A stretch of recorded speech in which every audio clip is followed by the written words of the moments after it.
define la membrana celular y algunos aspectos de importancia de carácter físico, de carácter químico, que hacen que la membrana celular sea muy especial y muy selecta en cuanto al movimiento, al flujo de sus solutos, basados en que la misma membrana celular genera habitualmente dos grandes compartimientos y este tema complementa aquel.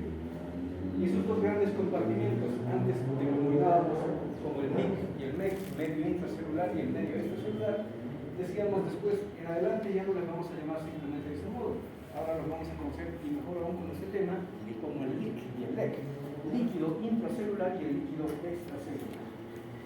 Entonces, para mantener la subsistencia de la célula y para mantener la subsistencia del tejido del órgano y por ende de todo el organismo, esta membrana celular y estos dos compartimentos tienen que estar equilibrados, decíamos en otro momento.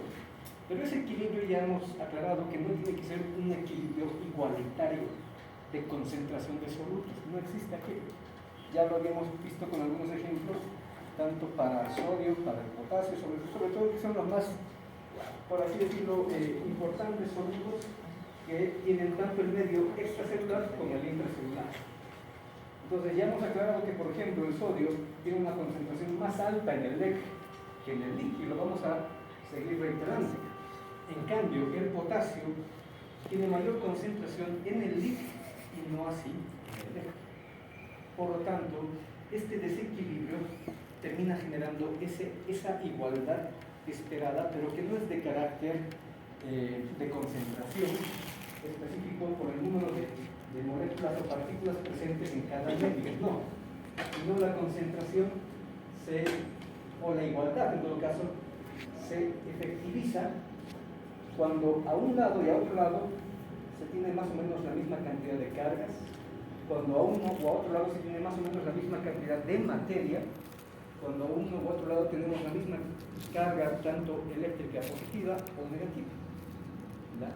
Entre otros aspectos físico-químicos que ya hemos visto. Ahora, con esta temática, nos vamos a adentrar ya de un modo más específico, con detalle, a conocer cuáles son aquellos solutos, bueno, los más importantes, porque de hecho hay cientos de solutos que no los vamos a estudiar, no con nuestro objetivo que tenemos de materia. Pero de los más importantes, sobre todo electrolitos, sí tenemos que profundizar, porque la alteración de estos electrolitos y la alteración subsecuente o consecuente del medio intracelular y del medio extracelular hacen que después la célula finalmente termine también fallando, generando alguna disfuncionalidad según cada tipo de célula que pueda estar siendo afectada. Hay algunas que van a tener mayor afectación y otras que puedan tener menor afectación correspondientemente. Bueno, sin más preámbulo, empecemos a revisar la temática de lo que se considera el tema de fisiología hidroelectrolítica. Creo que el mismo título nos dice mucho. Vamos a tratar de entender cómo, primero, estamos constituidos en relación al agua que se distribuye en el solvente y la concentración de electrolitos. Considérese electrolito todo aquel compuesto, incluso de mediano tamaño o de mediano peso molecular o de gran peso molecular, pero que tenga carga. Pero los electrolitos más habituales que conocemos son justamente los de pequeña masa molecular, pero que sí tienen carga. ¿Ya? Y de hecho ya los conocemos desde el colegio. En la tabla periódica encontramos compuestos con carga positiva, compuestos con carga negativa. Esos mismos compuestos los vamos a seguir estudiando desde el punto de vista de la fisiología a nivel celular. ¿Qué sería entonces la regulación? ¿Qué es la regulación hidroelectrolítica? ¿Cómo es la función?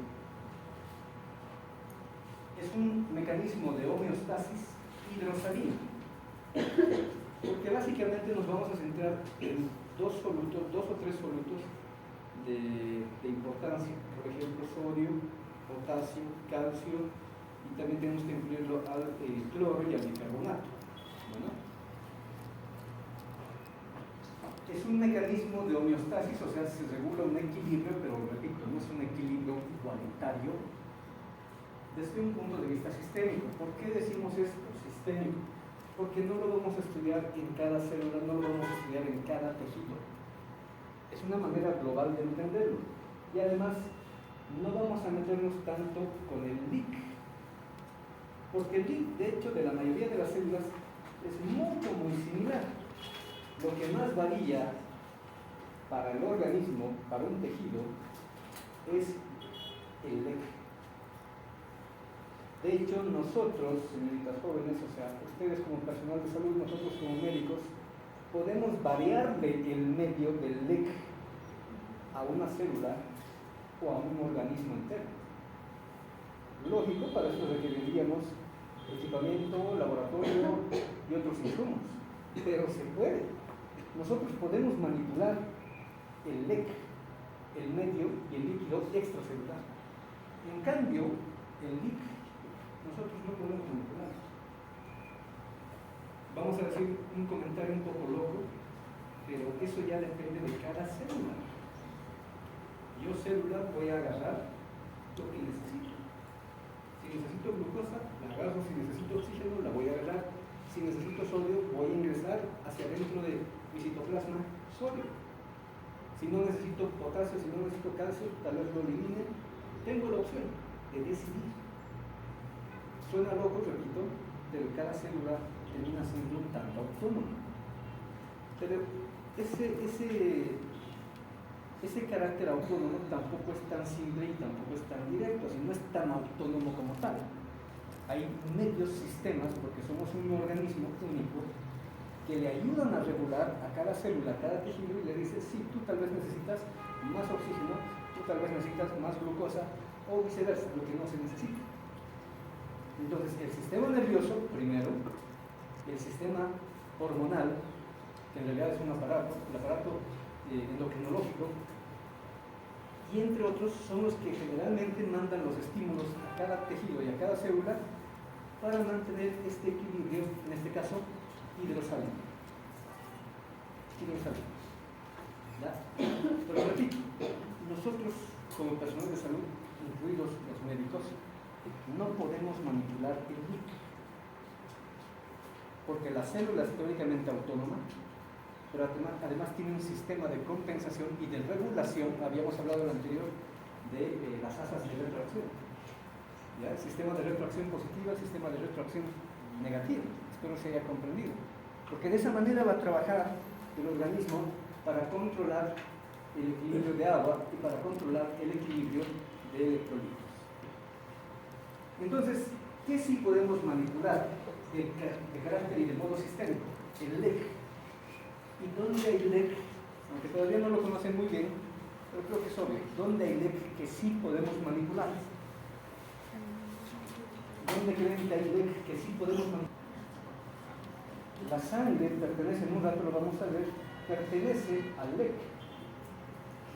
Y de hecho la sangre constantemente está dando vueltas, circulando y recirculando por cada tejido, por cada órgano. Por lo tanto, en cuanto pasa por un tejido, el tejido rápidamente tiene que absorber todos los nutrientes asimilados para dicho tejido. Pero si nosotros modificamos el LEC, y en sentido patológico, si el LEC de la sangre, o sea el plasma en específico, se modifica por razones patológicas, lógicamente los tejidos se van a ver afectados. A ese nivel de entendimiento tenemos que tratar de llegar. ¿Qué es lo que pasa? Pero primero vamos a entender la normalidad, la fisiología normal. Entonces, ¿qué es la regulación hidrosalina? Decíamos, es un mecanismo de generación de homeostasis, de un equilibrio hidrosalino, lógicamente de agua y de solutos, desde el punto de vista sistémico. O sea, lo más probable es que manipulemos o podamos modificar la sangre, el plasma.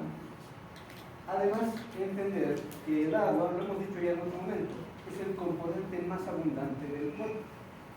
Aunque es variable, lo hemos aclarado en su momento, es variable en edades infantiles, es variable para la edad de la adolescencia o la juventud, es variable para los adultos y es variable para la edad de la vejez.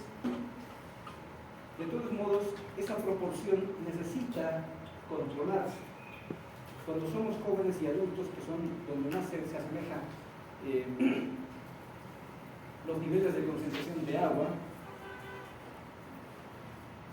esa concentración siempre es mayor. Vamos a dar datos más precisos, pero me adelanto. Varones, 60, hasta incluso 70% del peso de la persona es agua. Mujeres, lamentablemente no es así, no es el mismo valor. Una persona, una dama de la misma estatura, del mismo peso, ¿ya?, más o menos de la misma complejidad que un varón, que puede ser jóvenes o adultos, va a tener menor concentración de agua en su organismo, entre 50 y 60%. Ese es el porcentaje. Ahora, la pregunta que se harán las damas, las mujeres, esto parece discriminatorio, pero no es que los varones las estemos discriminando, por si acaso. ¿Ya? Depende cómo quieran analizarlo, yo siempre reitero esto. Hay dos posibilidades que pueden analizar y entender, la que guste. Si son muy religiosos y se agarran del tema del creacionismo, entonces Dios nos ha hecho así. Diferentes, pero complementarios.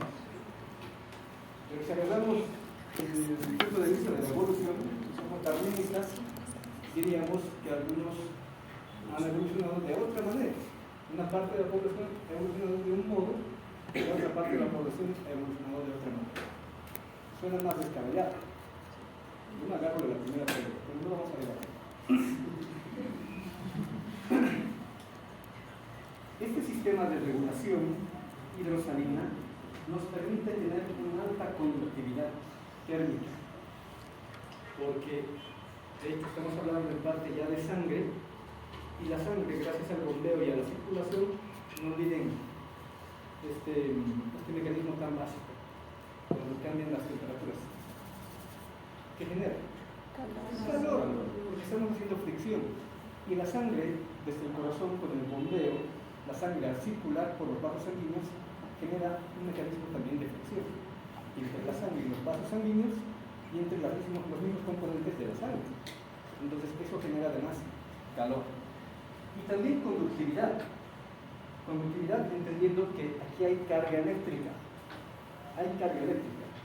Ya tanto en el medio intracelular como en el medio extracelular hay carga eléctrica. Y si hablamos de sangre, la sangre también está produciendo un cierto nivel de carga eléctrica. Entonces, si tomamos todas estas variables, sobre todo para el DEC, podemos entender fácilmente cómo es el mecanismo patológico cuando se alteran estos aspectos básicos y funcionales o normales. Entendiendo por último que el agua es el disolvente general de nuestro organismo y de muchos otros seres vivientes en este planeta. Ya me dio sed. Sobre la tarde agua. Hemos revisado en otro momento, tenemos que encontrar, tenemos que analizar y el organismo intenta encontrar un nivel de equilibrio. Reitero una vez más, no es un equilibrio igualitario, no esperen encontrar equilibrio igualitario. Entonces, ¿hay una homeostasis hidrosalina? Sí. Recordando el término de homeostasis, ¿qué significa? Igual, pero reitero, nosotros no somos perfectamente iguales. Éstasis significa detención o equilibrio. Si bien usamos este término, lo he aclarado antes, no necesariamente nuestro organismo trabaja de ese modo. No esperemos encontrar dos cosas que hemos aclarado de este término. Primero, no es igualitario. Segundo, no está quieto. Nuestro equilibrio siempre es dinámico y desigual. Así hay que entenderlo. Y espero que así lo estén entendiendo. Eso, en este caso, la membrana celular, independientemente de que cada célula ya está independientemente de cada tejido, coadyuvado, estimulado o inhibido por sistemas externos, neuronal, endocrinológico. ¿Me están siguiendo? Bueno, el agua se tiene que dividir en 3 compartimientos. Dos grandes compartimientos, ahí dice 3. Pero vamos a ver en un instante que uno de ellos se subdivide en otros varios compartimientos.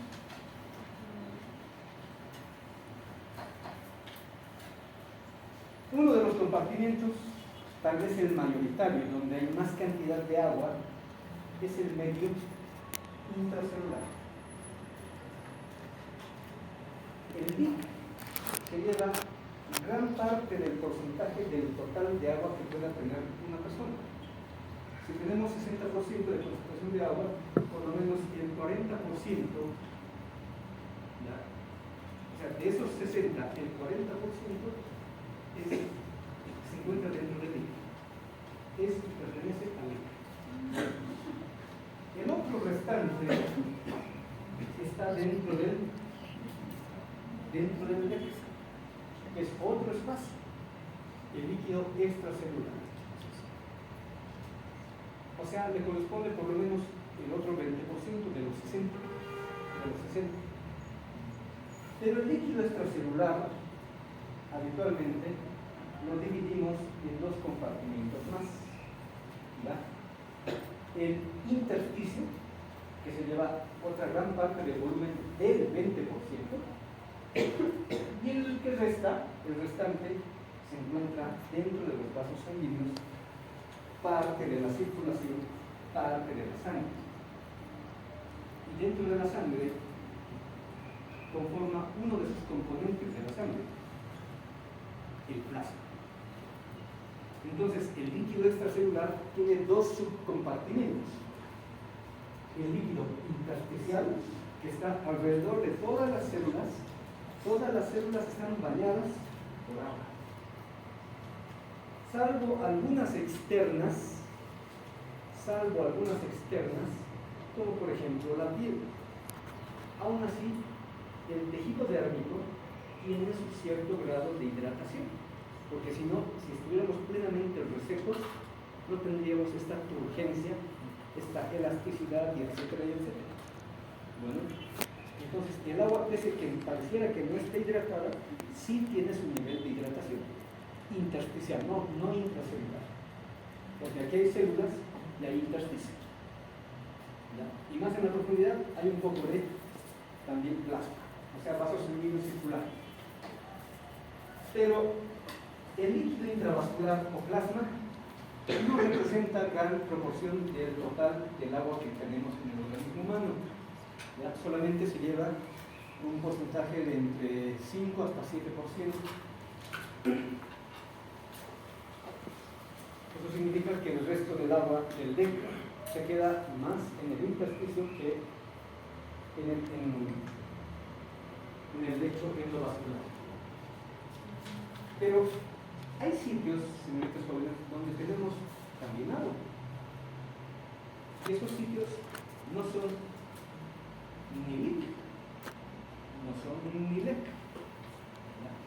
Es decir, si no son lecho, tampoco son parte del plasma, tampoco son parte del intersticio.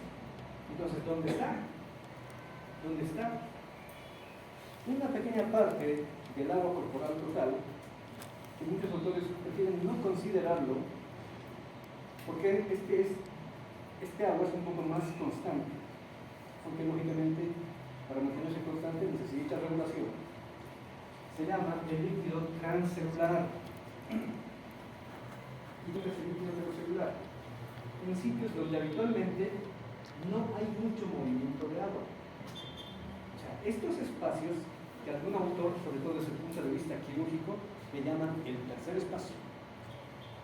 Estos espacios, primero, no necesitan tanta agua, y con el agua que tienen, prácticamente trabajan mucho tiempo. No importa si es 1 mililitro, les basta con tener ese 1 mililitro y están suficientes. ¿Ya? Por ejemplo, ¿dónde? El líquido cefalorraquídeo está circulando. De hecho, se intercambia el líquido cefalorraquídeo, pero tiene que mantenerse en una constancia, en un volumen, y el líquido cefalorraquídeo mucho tiempo, o al revés, le tomaría más tiempo recambiar todo el líquido cefalorraquídeo a un organismo, a una persona, que recambiar su volumen de plasma. Cambiamos más veces el volumen de plasma que el líquido cefalorraquídeo. O sea, son como espacios no herméticos, pero un poco más sellados, más cerrados, por lo que el flujo del agua es mucho menor y el recambio de estos volúmenes de agua surgen con mayor prolongación de tiempo, a diferencia del resto. El agua de plasma y el agua de intersticio se intercambian cada momento, cada instante, cada hora, cada día, cada tiempo, constantemente. ¿Estamos?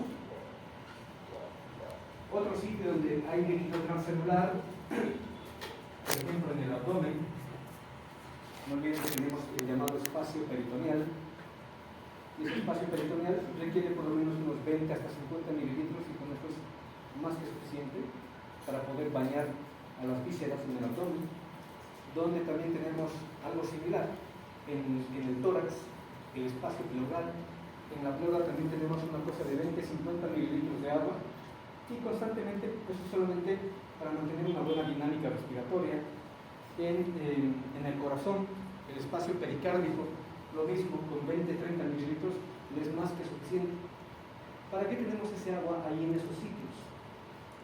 Si no es tan importante o no son de gran volumen, ¿para qué están ahí? De hecho, me retraso un poco, sí son muy importantes, porque están ahí como líquido, ¿ya?, transcelular, para sobre todo evitar fricción, y no por nada. El último ejemplo sería en las articulaciones. Cuidado que sea pregunta de examen. Ojo, solo en las sinoviales hay líquido transcelular de tercer espacio, porque si hablamos de una articulación fibrosa, una articulación fibrocartilaginosa, no tiene espacio, no tiene líquido articular.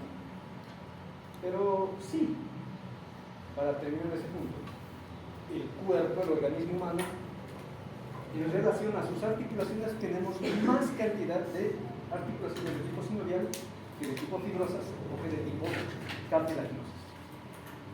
O sea que sí hay una buena cantidad de agua distribuida en esos espacios, en todo el organismo. Pero repito, el recambio es más lento, el recambio no es tan continuo como de otros sitios orgánicos. ¿Hasta ahí estamos? No termina ahí, tenemos que seguir revisando. Entonces, esquemático. De un modo esquemático vamos a tratar de entender cómo estamos constituidos verdaderamente. No tenemos porcentajes, pero se nota aquí que gran parte del mismo esquema, como un cilindro en este caso, representativo, corresponde a volumen de agua.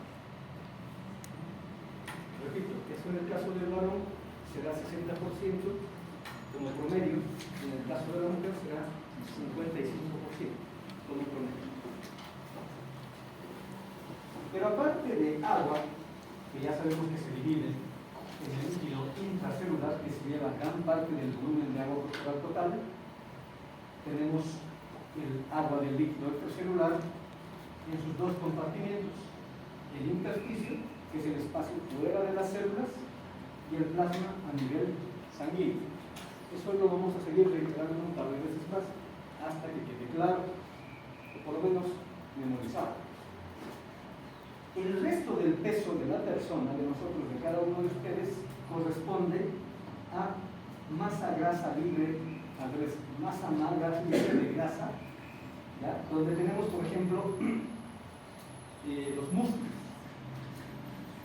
Pero uno dirá, pero fuera del músculo, en el mismo músculo puede haber grasa. Sí, pero no estamos contando eso.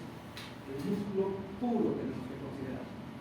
Entonces, el otro porcentaje mayor del peso de una persona, sí o sí, se lo lleva la cantidad de proteínas que están dentro de las células musculares.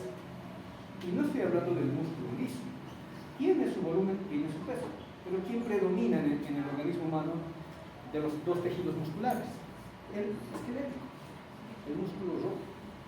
Tenemos más de 500 músculos distribuidos en todo el cuerpo, que un músculo liso en todas las pistas. Entonces, por eso se lleva el otro porcentaje, que es mayor.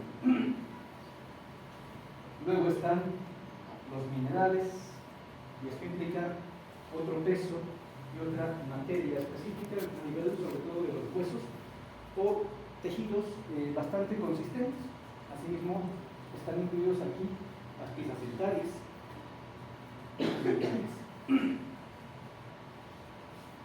Bueno, que se lleva el menor porcentaje. O sea, el esqueleto solo pesaría menos de lo que solamente llega a pesar el agua total del cuerpo o todas las proteínas del cuerpo también. Porque quien se lleva también un mayor porcentaje en relación a los propios minerales es la grasa. ¿Ya? Del total del peso corporal total entonces de una persona, la grasa se lleva por lo menos un 15 o un 20% del peso. Ahora, alguno me dirá, pero ¿no será más bien depende? Yo creo que sí. Depende de muchos factores propios nutricionales de cada persona. Si esta persona, esta población incluso, somos altos consumidores de hidratos de carbonos y a su vez de la misma grasa, diariamente, y eso es más que obvio en nuestro medio, lógicamente nuestro volumen y nuestra masa de grasa y nuestro peso de grasa aumenta en relación a las proteínas y aumenta en relación a los minerales. O sea, muchas veces por temas de mal hábito alimenticio, lógicamente este esquema va a variar mucho. De hecho, este mismo porcentaje no va a ser exactamente igual en cada uno de nosotros. Si bien podemos separar a las damas por un lado, a los jóvenes, a los caballeros por el otro lado, no significa que todas las damas van a tener 55% de su peso en agua. Va a haber mucha variabilidad. ¿De qué va a depender? De varios factores. ¿Cuánto de agua ingiere cada persona? Por un lado. Segundo, que su sistema de regulación de agua esté adecuado. Porque la cantidad que ingiere tiene que ser la cantidad que se elimina, porque el organismo ya está predispuesto a mantener un volumen de agua X, que es variable para cada persona, pero vamos a entenderlo como si todos estuviéramos equilibrados. 55% las damas, 60% varones. ¿Hasta ahí estamos? Esto ya lo hemos mencionado. Hay mucha variabilidad en la persona desde su nacimiento hasta que es adulto mayor, inclusive en relación al agua. Todavía no estamos hablando de electrolitos, nos estamos enfocando primero en el solvente, en el billete, agua corporal total. Entonces es bastante variable según cada etapa que vamos cruzando de la vida de la persona. En etapa fetal, inclusive, la teoría nos dice que se puede llegar a tener hasta un 90% de volumen de agua en relación al resto de los componentes. O sea, hay poca proteína, hay poca grasa y hay pocos minerales. Predomina agua. De hecho, la estructura embrionaria y fetal es bastante, ¿cómo se lo funciona? Es bastante gelatinosa. Ustedes tienen la oportunidad de ver un embrión que se ve de un perrito, de un gatito, embriones, no ya las crías maduras, o sea, que ya han nacido. Van a ver que la estructura pueden palpar, pero no les digo que hagan el experimento, pero si se les da la oportunidad, pueden palpar el tejido, es bastante gelatinoso. Eso es porque tienen más sujetos, nacemos y llevamos perdiendo un volumen de agua. No olviden que además, de hecho, los 9 meses, 36, 37 semanas, estamos sumergidos en agua. Y es muy loco, comentario aparte, no sé si es muy cómico. Es raro que después nos metemos a la piscina y no sabemos nadar. Si estábamos 9 meses, niños, infantes, sigue disminuyendo el volumen de agua, puede estar entre el 60 y el 80%, en los niños de 70, cuando ya somos adultos, entre el 70% todavía, y cuando ya somos ancianos, otra vez el volumen de agua va decayendo. Si bien este estado es normal, ya, fisiológico como se dice, tengamos en cuenta que aquí lamentablemente quien perjudica a que este volumen de agua siga cayendo cada vez más es primero el mal hábito de no consumir el volumen de agua que cada etapa. Bueno, Doctor, esto se explica damas no tienen cantado. ¿Cuál es la respuesta? Por el tema Me llegaron un punto extra que me dice pero en relación a factores hormonales. Bueno, hormonales y genéticos.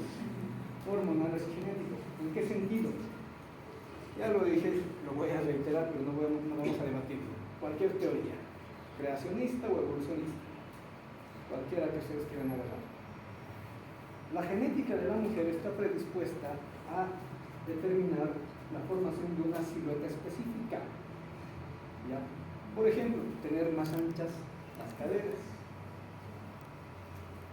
No tanto un predominio de mayor amplitud de la caja torácica, pero sí gradualmente, mientras van avanzando en edad, aumenta la masa grasa a nivel de las glándulas mamarias. De hecho, la glándula mamaria, los glúteos, las nalgas, ya, los muslos, acumulan mayor tejido graso en el caso de las damas. Porque la proporción abdominal, o sea, la pancita que decimos, puede ser igual tanto en varones o mujeres. ¿Ya? Pero esos factores primeros que he citado, más bien son propios de las damas. O sea, tienen caderas más anchas y el sector de los glúteos acumula mayor tejido graso, pero no por nada nosotros no somos nada. No hay competencia. Entonces, ahí se va acumulando tejido graso. No crean varones que eso es músculo, ¿no? Han debido ver en anatomía, en anfiteatro, se hace sección de la región glútea y es un montón de grasa, mucha grasa. ¿Ya?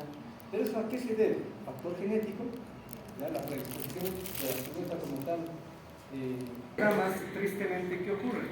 Cada cierto tiempo tienen cambios de ciclos hormonales ligados justamente al carácter sexual. Entonces, todo eso hace que haya una gran variabilidad en la estructura y composición de diferentes tejidos o compuestos en el organismo femenino. ¿Estamos? Sí.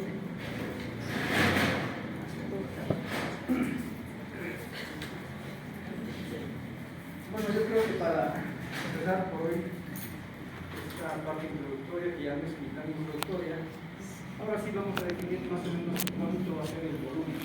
Bueno, esta es la siguiente diapositiva. Esto más aplica para el caso del varón que para una mujer. Enseguida les voy a dar datos más precisos para las damas. Ya hemos dicho, tenemos un 100% de agua. El peso total, por ejemplo, usted señor, ¿cuánto pesa más o menos? Ese es el peso total, 62 kilogramos. Ese sería nuestro 100%. De ese 100%, bueno, perdón, no estoy confundiendo. Ese es el peso total. De ese 100% tendríamos que sacar su 60%, como el varón, el 60%. Ese 60%, calculen en ese momento, ¿cuánto es el 60% de 62 kilogramos? No es difícil. Es simple, es regla de 3. ¿Cuánto sale? No es que la semana no podía estar.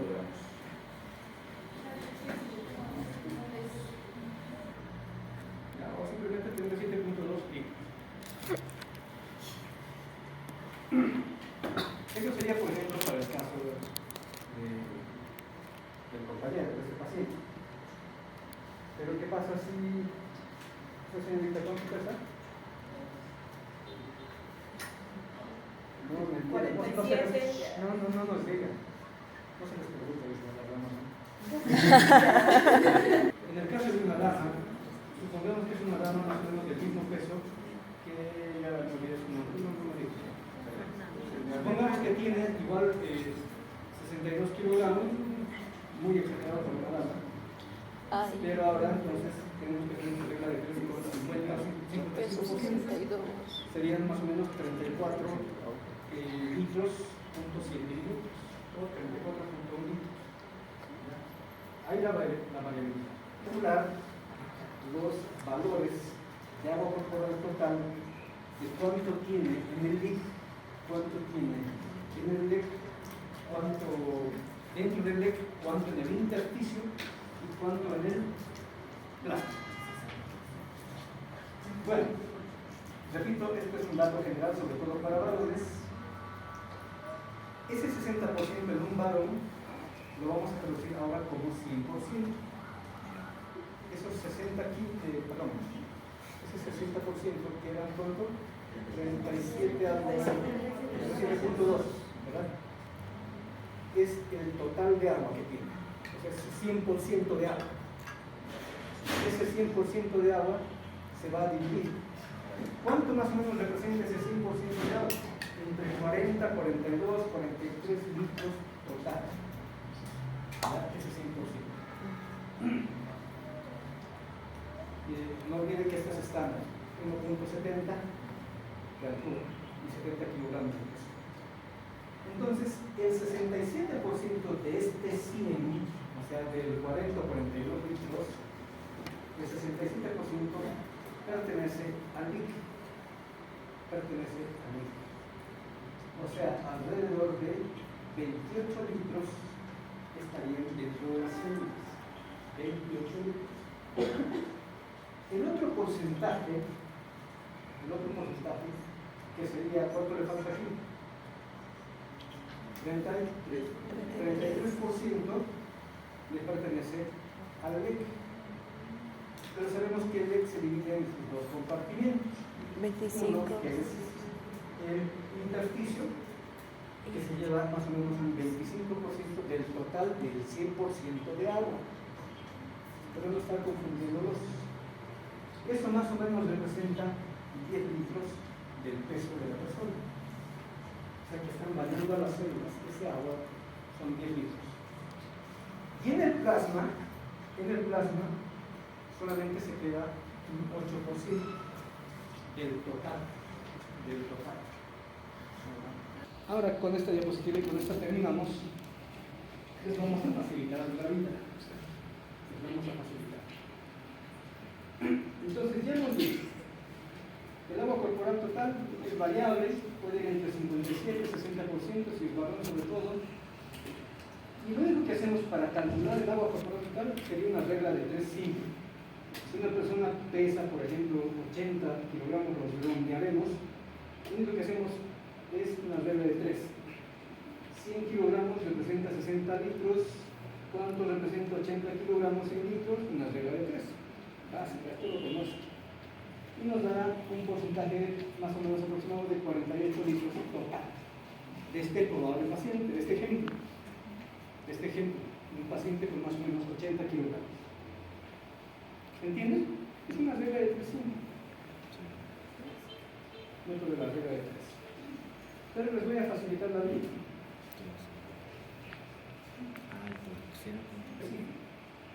Más específico. Sobre todo estos tres parámetros específicos. Esto lo vamos a manejar igual tanto para varón como para mujer. El agua corporal total de un varón, vamos a hacerlo directo, fácil, y vamos a ejercitar un par de minutos. Agarramos el peso de la persona y lo multiplicamos por 0,6. Es la constante. No necesitan ver los extremos menor o superior. ¿Ya? Es una constante. Con que ustedes hagan este cálculo por 0,6 de cualquier varón, por ejemplo, hay muchos varones.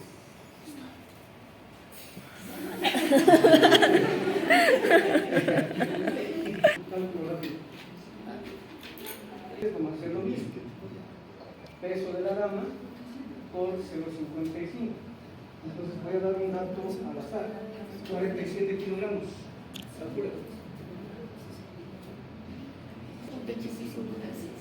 Ya, ese sería el volumen de agua corporal total de esa persona con ese peso. Para los ancianos se maneja esta constante, ya podemos dar un dato 56 kilos. Varón o mujer, en un trato indistinto, por ahora. 28 redondo. ¿Ya? Entonces, este sistema es más fácil, es más directo, repito, no vaya a ser que entre una pregunta de cálculo de agua corporal total o de lo que sigue. Calcular el líquido intracelular, calcular el líquido intersticial, el líquido de plasma, el volumen de plasma. ¿Cómo tendríamos que hacer para calcular sin ver esto?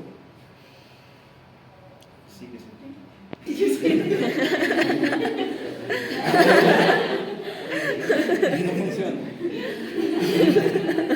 ¿Cómo tendríamos que hacer para calcular Usando el otro. sin usar aquel? Usando el... Tendríamos que usar la regla. O bien esta, la otra que es más fácil, no sé si la tengo aquí. De una persona, hemos dicho adulta, varón, 60% sería su agua corporal total. 2/3, o sea hay que dividir ese 60% en 3.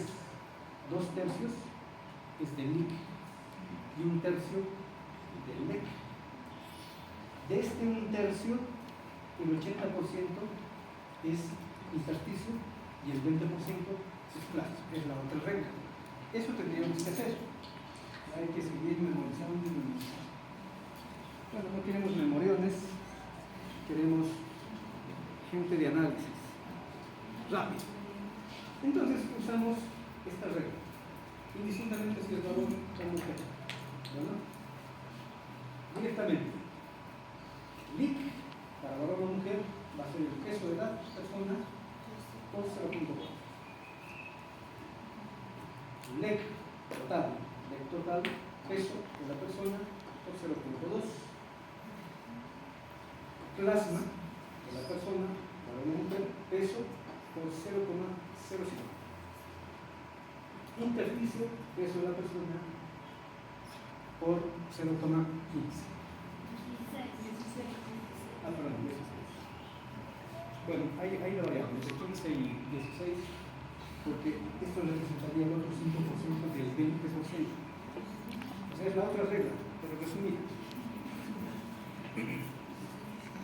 Eso lo pueden hacer de cada uno a manera de ejercicio en sus casas y extraer en la siguiente clase. Mañana. Ya, doctor.